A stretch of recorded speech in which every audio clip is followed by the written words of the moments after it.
గచ్చిబౌలిలో drugs కలకలం రేగింది. గచ్చిబౌలిలోని Radisson హోటల్లో డ్రగ్స్ తీసుకున్న కొందరు యువకులను ఎస్ఓటీ పోలీసులు అరెస్ట్ చేశారు.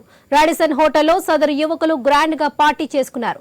వారిలో ఒక ప్రముఖ బీజేపీ నేత యోగానంద్ కుమారుడు వివేకానంద కూడా ఉన్నాడు. వారిని అదుపులోకి తీసుకుని పోలీసులు విచారిస్తున్నారు.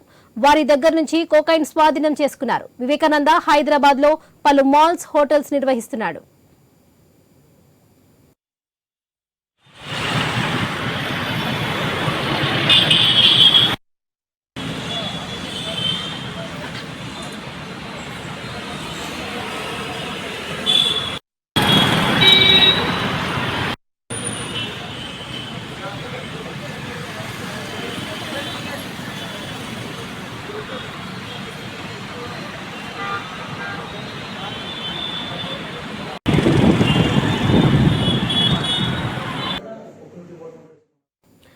గచ్చిబౌలిలో డ్రగ్స్ కలకలం రేగింది.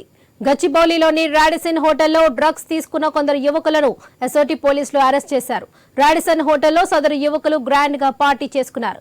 వారిలో ఒక ప్రముఖ బీజేపీ నేత యోగానంద్ కుమారుడు వివేకానంద కూడా ఉన్నాడు. వారిని అదుపులోకి తీసుకుని పోలీసులు విచారిస్తున్నారు. వారి దగ్గర నుంచి కోకైన్ స్వాధీనం చేసుకున్నారు. వివేకానంద హైదరాబాద్ లో పలు మాల్స్, హోటల్స్ నిర్వహిస్తున్నాడు. ఇక గచ్చిబౌలిలోని డ్రగ్స్ కి సంబంధించి హైదరాబాద్ లో డ్రగ్స్ కలకలం రేపడానికి సంబంధించి మరిన్ని అప్డేట్స్ మా ప్రతినిధి రవిచంద్ర అందిస్తారు. రవిచంద్ర, చెప్పండి. వరలక్ష్మి, అయితే గచ్చిబౌలిలో రాడిసన్ హోటల్ ఒక విధంగా అధినేత అని చెప్పుకోవచ్చు. హోటల్ ఆయనదే. యోగానంద కుమారుడు వివేకానంద, ఈయన బీజేపీ నాయకుడు. వివేకానంద వీకెండ్ కావడంతో, ఆదివారం కావడంతో కొంతమందికి పార్టీ ఇస్తున్నారు. ఈ విధంగా 3 రోజుల నుంచి పార్టీ ఇస్తున్నట్టు తెలుస్తుంది. అయితే వివేకానందతో పాటు మరో 3 కూడా కొకైన్ తీసుకున్నట్లు పోలీసులు గుర్తించారు. అయితే ఈ కొకైన్ ఈ హోటల్ కి ఎలా వచ్చింది, రాడిసన్ హోటల్ కి కొకైన్ ఎవరు సప్లై చేశారు, ఏ విధంగా వచ్చింది, ఏ విధంగా చేరుకుంది అన్న కోణంలో పోలీసులు ఆరా తీస్తున్నారు. ఎస్ఓటీ పోలీసులు సపరేట్ గా దీని మీద విచారణ చేపడుతున్నారు. రాడిసన్ హోటల్ మీద విచారణ చేపట్టారు. 3 రోజుల నుంచి ఇందులో పార్టీ చేస్తున్నట్టు పోలీసులు గుర్తించారు. అయితే డ్రగ్ పార్టీలో ఈ 3 అదుపులోకి తీసుకున్నారు. యోగానంద కుమారుడు వివేకానందతో పాటు మరో 3 అదుపులోకి తీసుకున్నారు. అయితే వీరితో పాటు ఇంకెవరైనా ఉన్నారా అంటే, ఇప్పుడు దొరికినట్లుగా ఈ 3తో పాటు మరికొంతమంది ఏమన్నా ఉన్నారా, నిన్న మొన్న వేరే వాళ్ళు ఏమన్నా వచ్చారా, వీకెండ్ కావడంతో ఈ పార్టీ చేసుకుంటున్నారా అన్న కోణంలో కూడా విచారణ చేస్తున్నారు. ఎందుకంటే వివేకానందకు హోటల్స్ తో పాటు కొన్ని మాల్స్ కూడా ఉన్నాయని తెలిసింది. దాంతో పాటు రియల్ ఎస్టేట్ వ్యాపారం కూడా చేస్తారన్నట్టుగా కోణంలో రియల్ ఎస్టేట్ వ్యాపారాన్ని కూడా ఎంతో సంబంధాలు ఉన్నాయి. దాంతో వ్యాపారవేత్త కుమారుడు కావడంతో కూడా సినిమా ప్రముఖులతో కూడా సంబంధాలు ఉన్నట్టు గుర్తించారు. దీంతో ఆ సినిమా ప్రముఖులు, దాంతో పాటు రాజకీయ నాయకులతో యోగానందకు సంబంధాలు ఉన్నట్టుగా గుర్తించారు. మొత్తానికి డ్రగ్స్ కలకలం మరోసారి చాలా గుప్పుమంటలు చెప్పొచ్చు. చాలా ప్రాంతాల్లో ప్రతిరోజు హైదరాబాద్ లో డ్రగ్స్ కావచ్చు, గంజాయి, ఎండిఎంఏ, కొకైన్ ఇలాంటి రకరకాలు ప్రతిరోజు ఏదో ఒక విధంగా బయటకు వెళ్తుంది. మొన్న షణ్ముఖ్ ఇంట్లో కూడా గాంజాయి బయటకు వెళ్ళింది. ఆయన కూడా నేను సేవిస్తున్నట్టు కూడా ఒప్పుకున్నట్టు సందర్భాలు ఉన్నాయి.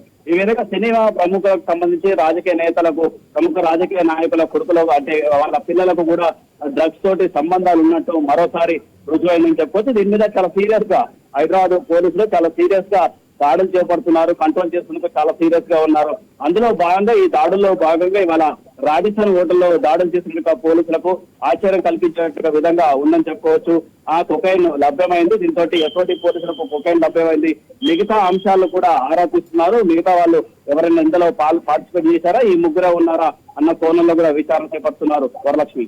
రైట్ రవిచంద్ర. అదే కాకుండా ఇటీవల తెలంగాణ సీఎం రేవంత్ రెడ్డి ఆదేశాలు ఇచ్చిన మేరకు డ్రగ్స్ కంప్లీట్లీ నిషేధించాలని కూడా స్ట్రిక్ట్లీ వార్నింగ్ ఇచ్చారు. పకడ్బందీగా పోలీస్ బందోబస్తు కూడా సీరియస్లీ కఠినంగా శిక్షించాలని, ఎవరైతే డ్రగ్స్ నిర్మూలనకు పాల్పడుతున్నారో వాళ్ళని కఠినంగా శిక్షించాలని సీఎం రేవంత్ రెడ్డి ఇటీవల ఆదేశించారు. మరి ఇప్పుడున్న పరిస్థితుల్లో బీజేపీ నేత అయినటువంటి వివేకానంద దీంట్లో ఉన్నారు కాబట్టి ఎలాంటి చర్యలు తీసుకోబోతుందంటారు? ఒక నెల రోజుల క్రితం కూడా సీఎం అయినాక తెలంగాణలో రేవంత్ రెడ్డి సీఎం అయిన తర్వాత కూడా ఎట్టి పరిస్థితుల్లో హైదరాబాద్ అనేది కాస్మోపాలిటన్ సిటీ, వివిధ దేశాలు, వివిధ రాష్ట్రాల నుంచి చాలా మంది ఇక్కడ ప్రముఖులు ఉంటుంటారు. దాంతోపాటు సాఫ్ట్వేర్ కంపెనీలు కావచ్చు, మిగతా వ్యాపారాలు చేసేట వాళ్ళు వివిధ రాష్ట్రాల నుంచి, దేశాల నుంచి వస్తుంటారు. దీంతో ఇలాంటి సిటీలో డ్రగ్స్ లేకుండా ఉండాల్సిన అవసరం ఎంతనే ఉంది. ఎందుకంటే ఆ డ్రగ్స్ ఉన్నట్లయితే ఇది ఒక డ్రగ్ సిటీగా పేరు పడుతుందో అలా పేరు పడకుండా మంచి కాస్మోపాలిటన్ సిటీగా పేరుండాలన్నట్టు కోణంలో కూడా ఆయన ఎట్టి పరిస్థితుల్లో డ్రగ్స్ కావచ్చు, గాంజా ఇలాంటి ఎట్టి పరిస్థితుల్లో ఉండకూడదు. మత్తుకు సంబంధించిన మత్తు పదార్థాలు ఎలాంటివి కూడా హైదరాబాద్ కు ఎంట్రీ కావద్దు. ఒక విధంగా తెలంగాణలో ఎక్కడ కూడా ఆనవాళ్లు లేకుండా దాడులు చేస్తే నిర్మూలన చేయాలంటూ పూర్తి కంప్లీట్ బాధ్యతలు కూడా ఎస్పీలకు ఇచ్చారు. ఎస్పీలకు ఈ అంశాన్ని చెప్పారు. దీంతో అప్పటి నుంచి చాలా పెద్ద ఎత్తున కూడా దాడులు చేస్తున్నారు. ఎక్కడ కూడా డ్రగ్స్ కావచ్చు, మిగతా ఎలాంటి ఆనవాళ్లు లేకుండా కూడా పోలీసులు దాడి చేస్తున్నారు.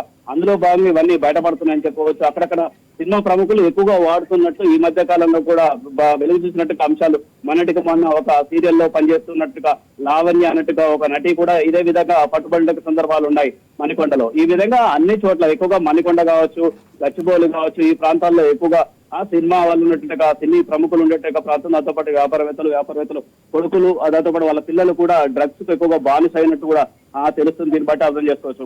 మన సినిమా ప్రముఖులు ఇవాళ రాజకీయ నాయకుడు కొడుకు అయినట్టుగా ఈ విధంగా వివేకానందన్ కూడా అదుపులోకి తీసుకోవడాన్ని, ఇవన్నీ బట్టి చూస్తుంటే మొత్తానికి డ్రగ్స్ ఇంకా సిటీలో గుప్పు అంటుందని చెప్పుకోవచ్చు. డ్రగ్స్ స్మెల్ మొత్తానికి హైదరాబాద్ ని వీడట్లేదని చెప్పుకోవచ్చు. ఒక పక్క పోలీసులు చాలా సీరియస్ గా కంట్రోల్ చేసేట్టుగా ప్రయత్నం చేస్తున్నప్పుడు కూడా అంతే ఆ విధంగా కూడా సప్లై అవుతుందని చెప్పుకోవచ్చు. దీంతో పెద్ద ఎత్తున డ్రగ్స్ కూడా రకరకాల రూపాల్లో వస్తుంది.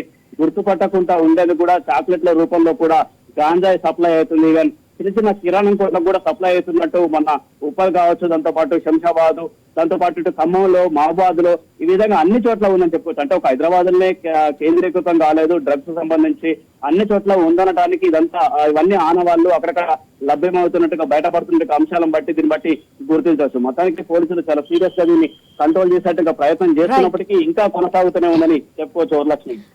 Right Ravichandra, thank you.